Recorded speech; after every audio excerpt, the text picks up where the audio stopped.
Today, I often hear people talk about the new normal after the COVID-19 pandemic. And I sometimes wonder, has there always or ever been the normal? Don't things change all the time, constantly? I was born in 1980. Life and work were a lot different then. This old normal in the 80s, it doesn't look so promising when you look at it from today's point of view. Take my father's office, for example, back in 1990. I used to go there after school, drove home with my dad for lunch, and it was normal for employees to smoke during work. And they did, most of them, all the time, all day long. They didn't work for 8 hours. They normally worked longer. And some people didn't even work for 5 days, but they worked for 6 days.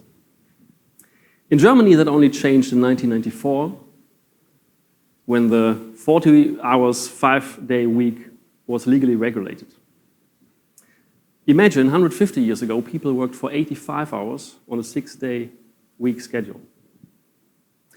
This 8-hour workday was a breakthrough and a new normal.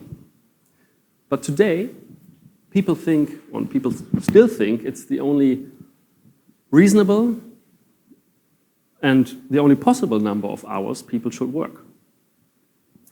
Aside from the hours, many other aspects of work life were very different too. They just didn't have the tools we have now. Computers, sorry, use your typewriter. Emails, send a fax. Mobile phones, sorry, not there yet. They didn't have the technology, it just hadn't been invented. In many families, you would find the classic approach, where the father handled the money, while the mother took care of kids, household, and so on. The cost of living was half of it than it was today, or than it is today. It almost doubled, or it more than doubled over the last 20 years. And today, many families can only keep their standard of living when having 2 or sometimes even 3 jobs. That's partly due to all the technological progress we've seen. Many of them, or the inventions, many of them brought a lot of comfort into our lives. And apparently today we all need a new smartphone every other year. Just as television took over the living rooms in the 60s, suddenly we had a Sony Walkman, mine was black, for mobile music consumption, a Commodore 64 for personal computing, and now smartphones, tablets, laptops, portable speakers in almost every room.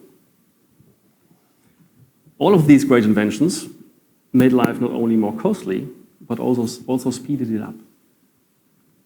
Suddenly we were always on, always available. We wake up every morning in a world where almost nobody has time for anything anymore. We are all running at full speed. In this world of technological progress and high-speed society, I started my own business back in 2007. And we worked hard in long hours, just as I thought how it has to be. This is how it has to be. And just as if you could only decide between a life full of work or a life full of self-determination. I felt like I could either be successful and have time for private matters, but never for both. And that there was just no alternative as a business owner. Of course, running a company with 40 employees or more is often stressful. But even in my personal time, I've often had work-related thoughts in my mind. There were project deadlines, there were emails, there were clients calling at any time of the day or even at weekends. So often I wasn't really present when with my wife, my kids, my family, my friends, or even with myself. When my father suddenly died 10 years ago, I realized life is short. And life should include more than just working all the time. I felt that life should be more than that, and we need to adjust work to today's world. A world full of complexity, full speed, global business models, technology, where everything is connected with almost everything. Don't get me wrong, I really love my work, I really love working hard, but delivering high quality creative work and output is just not it just doesn't work for 8 hours. The old equation of long hours equaling maximum output is just not true when it comes to brain work. And with computers, artificial intelligence, and robotics, more and more of our business tasks become brain work. That's where we are. So the right environment and the right balance become crucial. Perhaps you experienced it yourself. There's not much in the way of creative thinking when you've just had an argument with your partner in the morning, or with a colleague, with your boss, or when you just couldn't cope with all the personal and business tasks that are around you all the time. Achieving the right balance in a world of stress, having no time for anything else, is hard to achieve. My idea for how to solve it? Change the way we work that fits the world around us. A way in which people can be just as productive while living a happy, healthy, and self-determined life. My approach, the 5-hour workday, while honoring existing salaries and holiday entitlements. And this is what I introduced in 2017 for not only me, but for all of my colleagues too. When we started this experiment in November 2017, the world seemed to go crazy. Suddenly we ended up all over the place, from local newspapers to international television channels, from the Wall Street Journal to the New York Times.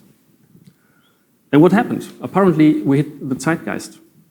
People long for new work concepts, especially for those that promise more personal time, more time for your personal tasks. And therefore we were news. Apparently, no good news for some. Some employees didn't seem to appreciate my approach. They were afraid they would lose something. Even some friends and relatives couldn't understand it. They were wondering. At a conference, an entrepreneur even asked me, "Do you only leave your house with bodyguards these days?" And I was puzzled, because I never looked at it that way.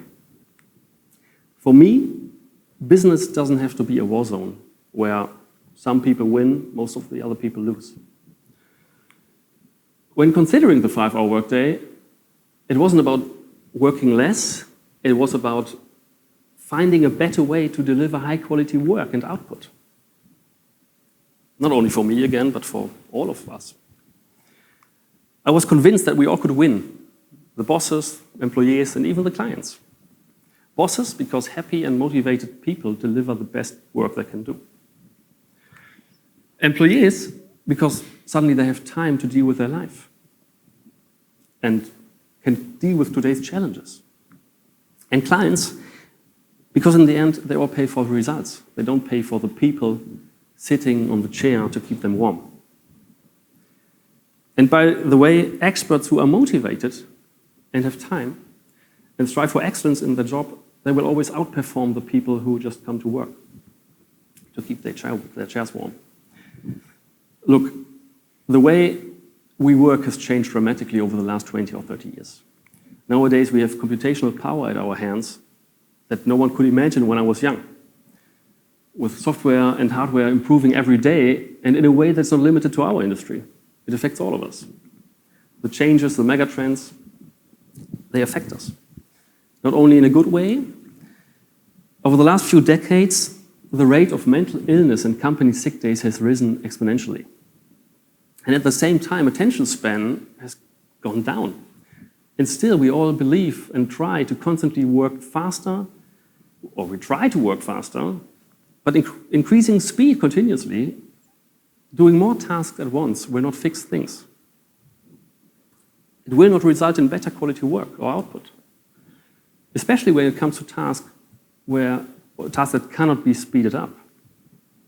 Creativity needs time, and some processes need time. People need time. People need balance. Therefore, today is rather the opposite. We need to slow down. Slow down to get our priorities straight. Slow down and fix our work culture.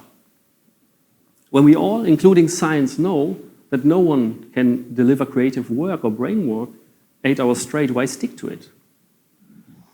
We have moved away from the repetitive work of the industrial age, and we can use computers for many repetitive tasks now.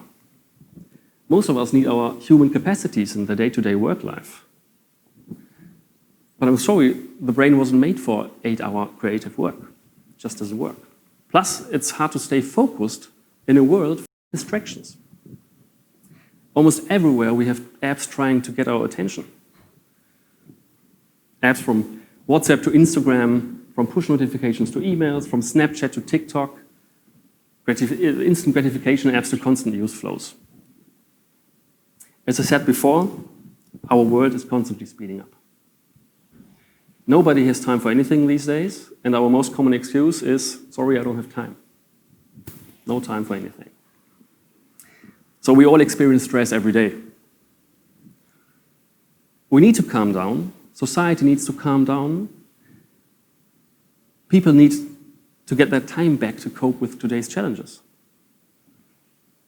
They need to get back in balance. And then magic can happen. When do you have your best ideas? Probably while taking a walk in the forest, or on holiday at the beach, or while having a shower. Not while sitting at your desk, staring at your screen and blinking cursors. And then suddenly our approach makes sense. We gave people their time back because we need them in a state of balance. In a world of high complexity, we need to give people time to sort themselves out, to cope with today's challenges.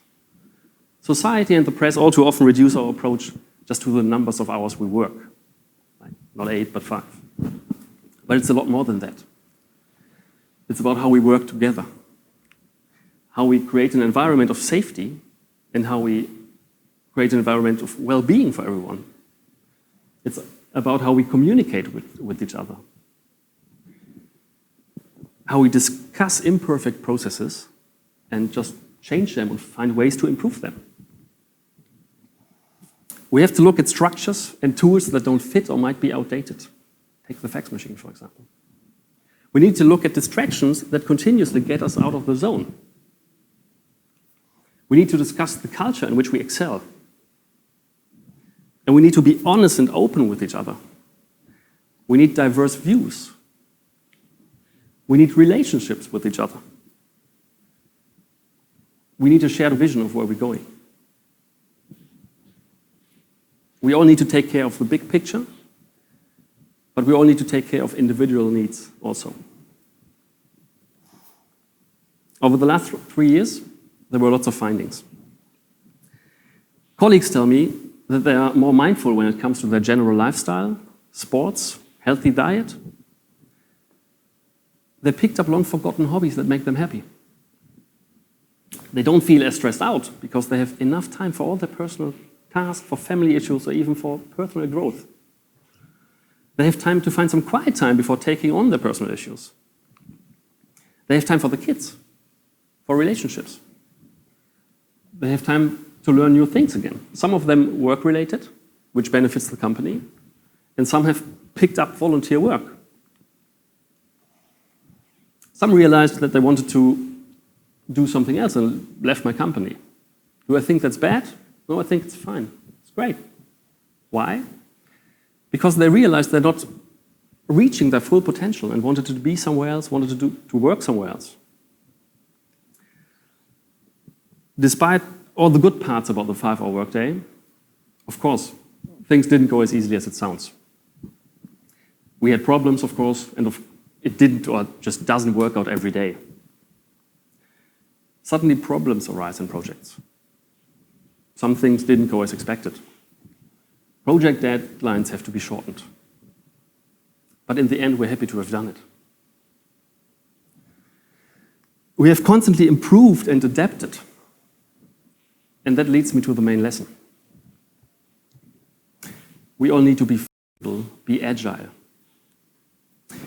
Be aware of change and adapt to it, because we can't plan the future. These days, business models are disrupted all the time. Things just happen, like the coronavirus. We have to be able to deal with it. But you're only able to deal with it when you have the energy to do so. We need to give people time back to deal with the complexity of today's world and society, with their self-development and their personal issues and happiness. And we as entrepreneurs and we as society, we will benefit from it. The current state of work is outdated. It's time to change the work for the better. We need to create the new normal for work.